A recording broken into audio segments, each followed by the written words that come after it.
I'm kind of just starting off what Brandon said. Every league game this year so far decided by single digits. It seems like some of them come down to a single basket, it feels like. Can you try to quantify how much it means to have the students back in a game like this when like every basket really matters?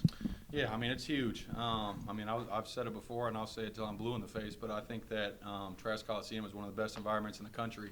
And obviously, we were on Christmas break for a little bit there and didn't have the students, and obviously, it was still a great feel. But, just having the students back, it just has that extra pop about it. You hit that three, that big bucket late, you're gonna hear about it, the other team's gonna hear about it, and I think that, maybe rattles them up a little bit, but definitely a huge advantage for us.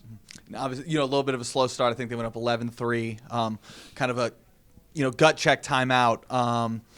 And, three kind of goes crazy in the first half and doesn't in the second half. Can you kind of just talk about what changed either schematically or if it wasn't even schematically, just what changed? Yeah, I don't think it was necessarily schematically.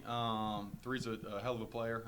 Had a really good night tonight and was giving us the business in the first half. So I think, like you said, it was sort of a gut check thing. Like we had it that first time out. That was kind of the vibe in the locker room. Like, okay, we got a kid who's got 20 on us in a half.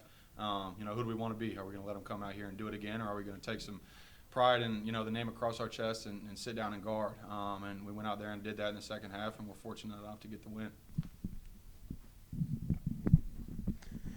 Noah, you've been here for a long time. You've started for most of your career. Now you're coming off the bench. How does that change how you approach the game?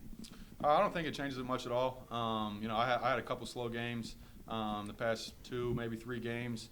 And I think it was good for me to kind of come off the bench and just kind of feel the game out, feel the energy, see where I could go make an impact and then go do it. That's the great thing about our team is we have guys who can step up and fill the role, and no one really cares who gets the credit.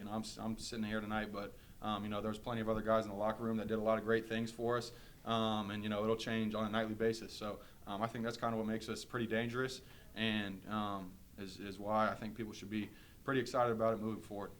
Yeah. Despite y'all's defense, they just kept hitting like we kind of talked about. They shot 53% from the field overall. How does that affect your defense when they just keep hitting? It's tough. It's tough. Like I think they hit some tough shots down the stretch, and obviously we want to get that down. I think you said 53%. We like to keep it kind of below 40. That's kind of a rule of thumb that we go by. But each game is going to look different, and I think for us to kind of gut one out tonight, when maybe they were hitting tough shots and obviously shot a higher percent from the field is good to see and kind of have under our belt moving forward. Thank you.